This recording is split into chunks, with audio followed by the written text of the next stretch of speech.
So, here's what I know about the deaths. All the victims were found with their faces torn to shreds. Among the local fauna, only the scale skin, known as Ziz, could inflict such wounds. That's why some folk are pointing the finger at them. I somehow doubt that the answer's that simple, but for the sake of thoroughness, we should look into it. Why don't you put down, say, 6 of those creatures, and see if you can find any proof connecting them to the deaths.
You've already seen to the Ziz? Good work, adventurer. So, were you able to find aught to suggest that the creatures are our culprits? Nothing? Truth be told, even if there were proof, I wouldn't know what it would look like. Anyway, I believe we can safely strike Ziz from our list of suspects. Which leaves us with the masked man and his winged eyeball.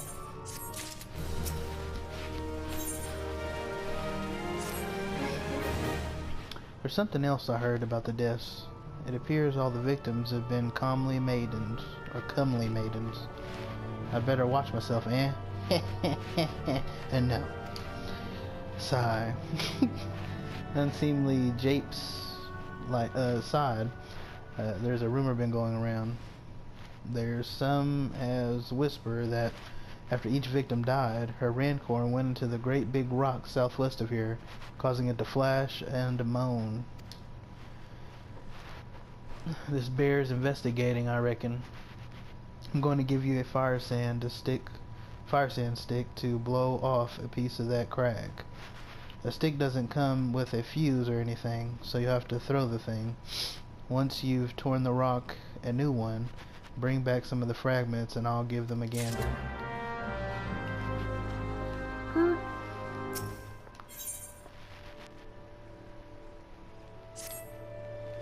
There's something you should know.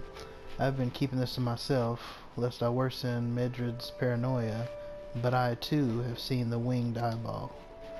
I cannot say whether it was coincidence, but my sighting took place precisely the same time as Medred's.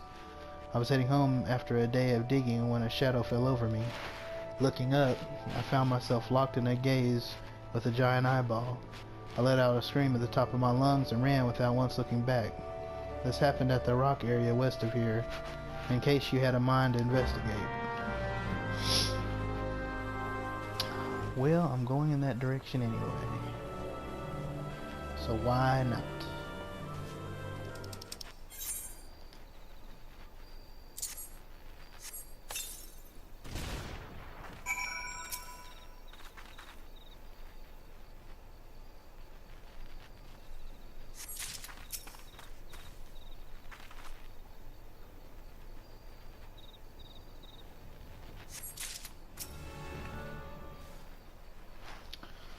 Let's see if this eye pops up.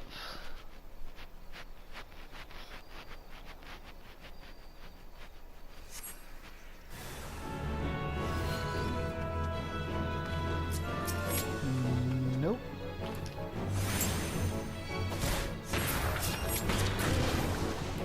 Oh, you too.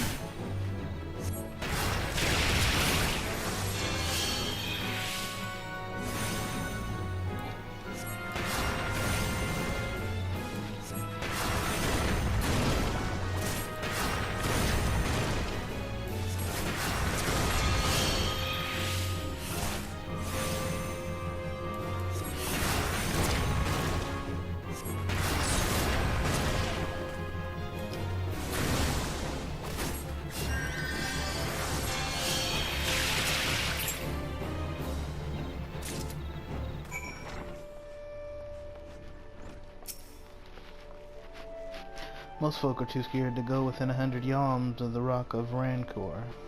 Aye, it has a name. But what's a few vengeful spirits to a dauntless adventurer like you, eh? Huh? Why, these are just your garden variety crystals. Just a bit hard to tell beneath all the dirt and grime, but they're definitely lightning aspected. I almost hate to say it, but that explains the flashing and moaning. Nothing to do with the masked stranger. Looks like I've gone and wasted both your time and a perfectly good fire sand stick. Oh well.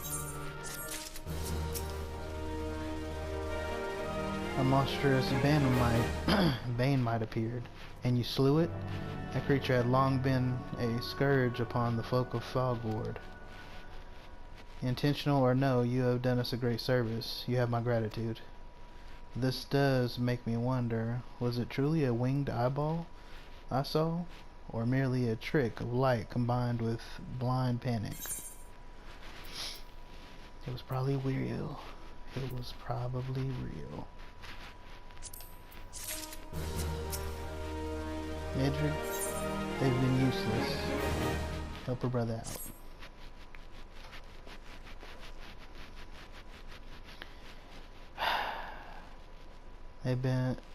There've been no promising leads in the murders. I can scarce get a wink of sleep, knowing that the killer is still at large. Judging by your furrowed brows, I take it this sorry business troubles you as much as it does me. I'd been pondering my encounter. I was uncertain for a time, but there can be no doubt. It was a winged eyeball that I witnessed. It's implausible that I could have mistaken a creature for a Banemite. So distinct. But you and I were moms apart. How could we both seen it at precisely the same time?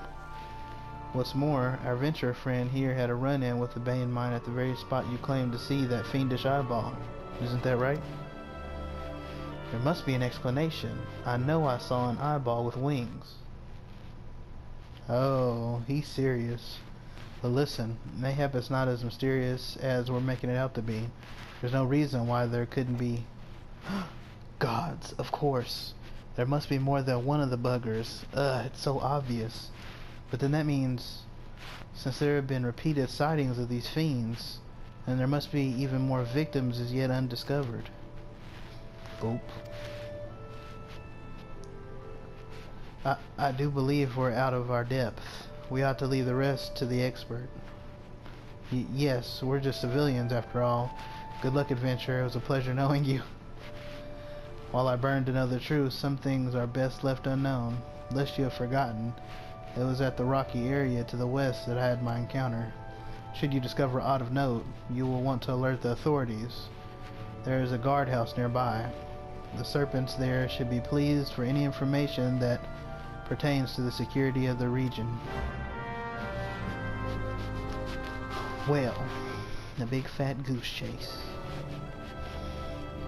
And now when it gets serious, they want to start being a bunch of chickens.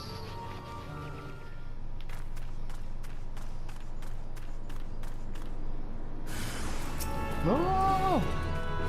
There it is. Oh, and he got them rocks too, just like me.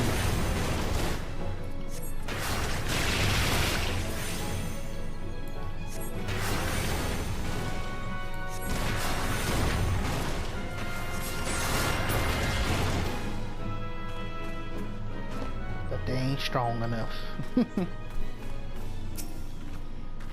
Them rocks was too weak. Oh baby, mangled corpse.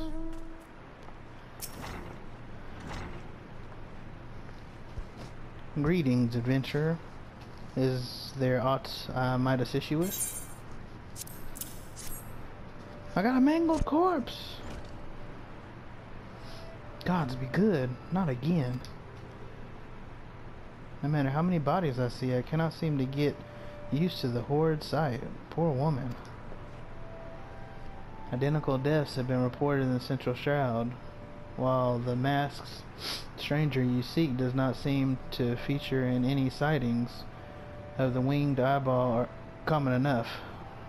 The creature appears to be moving the bodies, but to what end, none can say. The victims have all been young women. All are found with their faces mutilated beyond recognition. It's been difficult to identify them so as to notify their next of... This button, engraved with a lily motif. The very same object was found upon another victim. A family sigil. Or that of an organization, perhaps? Either way, I dare to hope that this find will prove pivotal in solving the murders.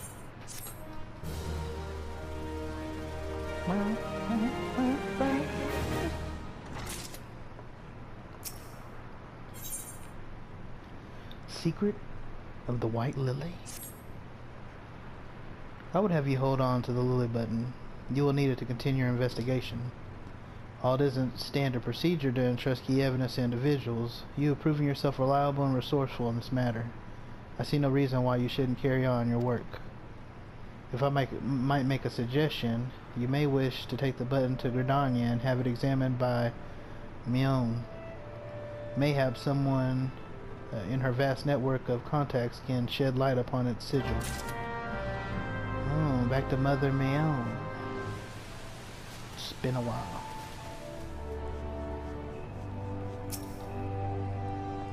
Good day to you, Saya.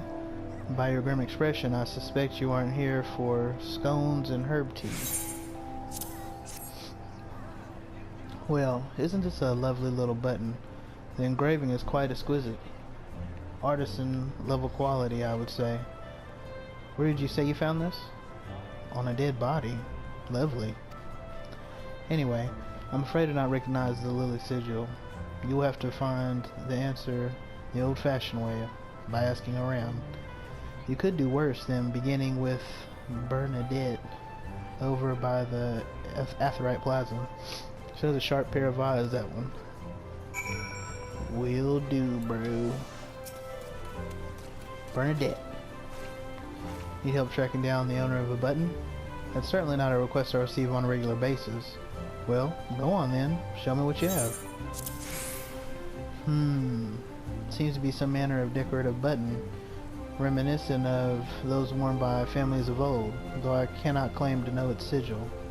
However, I can say with certainty that the white lily is a recurring theme in Gridanian culture. Alas, I do not know who would make a personal sigil of it. If there is a soul in Gridania who does, it would be... how would you say that? Is it Single? I don't know. Over at the Lancers Guild. The one who makes a profit of knowing all the citizens on a four-name basis. To the Lancers Guild! Or is it Shine Gold? Shine Gold? I don't know. Bernadette believes that I can help you? Well, that is a rather bold assumption to make. I will try to assist, never you fear, but whether aught comes of it is another matter. Now then, what do you require of me? Fascinating. Work of this quality is rarely seen in the hands of ordinary Gridanians. The owner of this button is most certainly well-to-do.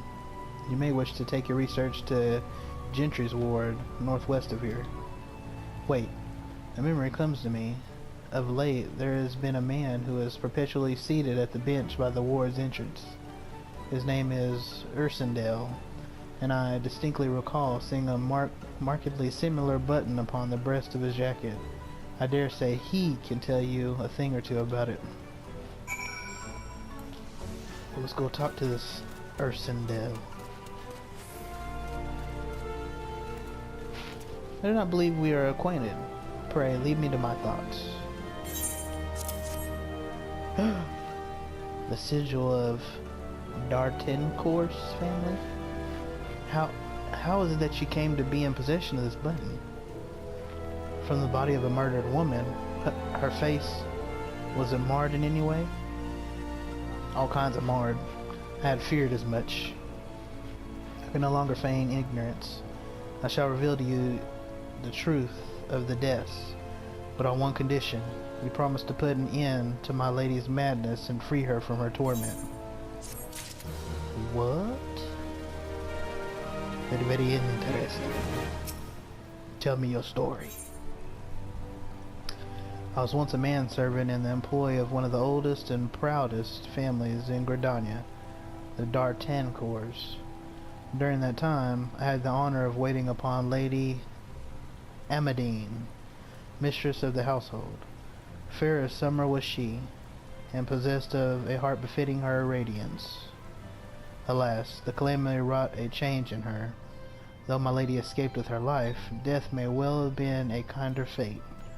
Never will I forget the day her bandages were removed, and she beheld her disfigured face for the first time. At that moment, the kindly woman I knew ceased to be. Unable to bear the thought of being seen, my lady sequestered herself within her chambers and refused all company. This continued for many uneasy moons, until one day, without warning, she began receiving queer guests. None among us knew whence they came, these masked men, but my lady believed that they would help her to regain that which she had lost. So began the rites of rejuvenation. These rituals seemed innocent enough in the beginning, but grew ever more grotesque as time went by. Eventually, there came a day when my lady bound one of her handmaids to her bed and proceeded to mutilate the poor girl's face. Suffice it to say, she did not survive the ordeal. It fell to me to dispose of her body. I performed the dreadful task as bade, obedient servant that I was, but when the time came to return to the house, my legs refused to move. I knew then that I could not go back to that place, not after the nightmare I had witnessed. So it was that I left Hawkeye Manor, my home, for nigh on half a century. Long did I weep for the girl who was slain, and longer still for the woman that Lady Amadine had been. Yet one cannot weep forever, and I endeavored to put the matter behind me. Indeed, I had resolved never to speak of my experience until you appeared before me. My lady's madness must be ended, lest more innocent lives be lost. Lay her tormented soul to rest, as you swore to me you would. She awaits you at Hawkeye Manor, on the western edge of the central shroud. Go now. Go and do what must be done. Yeah, she about to get you.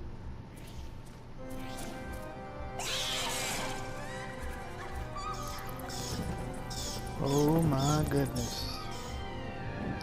What has the young lady turned this place into?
There she is.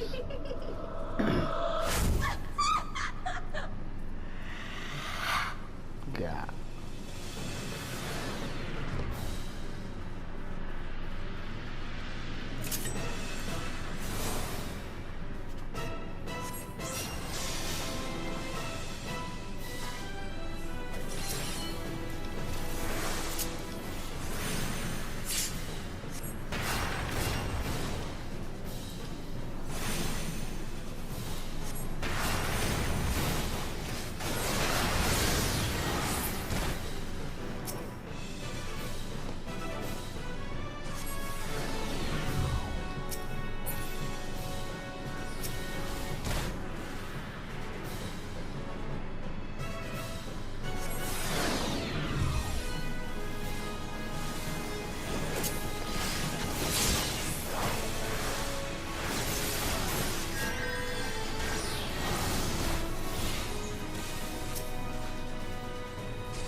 Like a boss.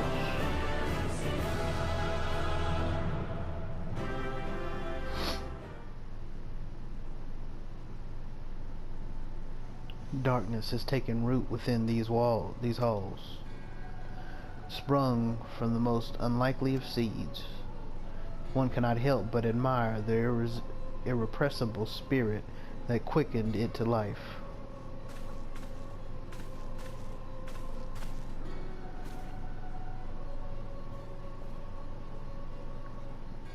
It is a pleasure to meet you at last, adventurer.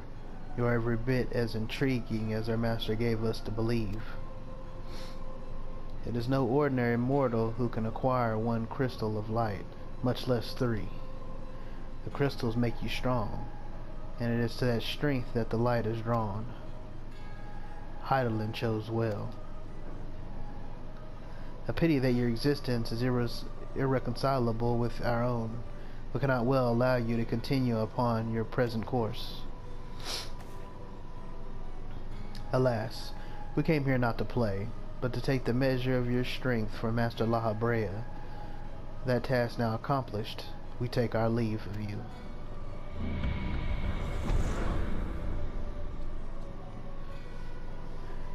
Fare you well, bringer of light.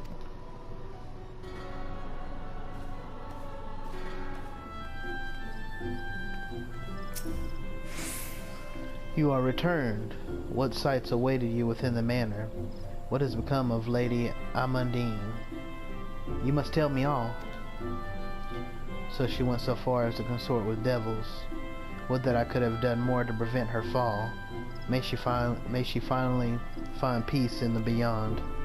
I know not whether the masked men you encountered are the same pair that first led my lady astray, but it is plain that they are of the same vile brood. Should the chance ever present itself, promise me that you will visit upon them tenfold the woe they have brought upon others. But who am I to speak of punishment?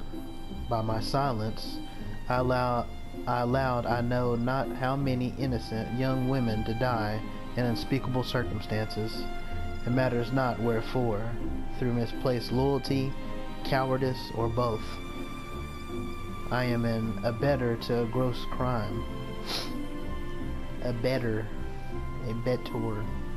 I will surrender myself to the authorities and accept whatever punishment they deem just. I only pray that the gods will have mercy on my soul.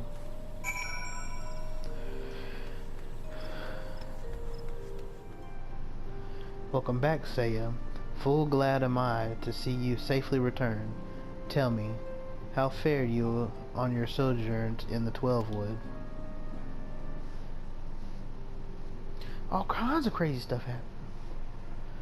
2 of La Habrea's minions, and they sought to measure your strength by their own admission. The devil taunt us. It is beyond doubt, then, the Ascians have begun to move in earnest. Would that we knew to what end. Yet I will not bemoan our plight. Thanks to your tireless efforts, we are at least aware of the encroaching darkness. Alas, we can only do so much. It is clear to me now that the Scions are too few to protect the realm against this threat unaided. We must needs alert the 3 nations to the presence of this elusive enemy, and recommend that they heighten their vigil. There is no shortage of misery in the world that the Ascians might exploit. We have an arduous struggle ahead of us. Yet come what may, we must not allow ourselves to become lost to hope, for that is precisely what the enemy desires. We have gleaned all we can from the information available to us. Let us set this investigation aside for the present. Another matter has arisen that requires your attention.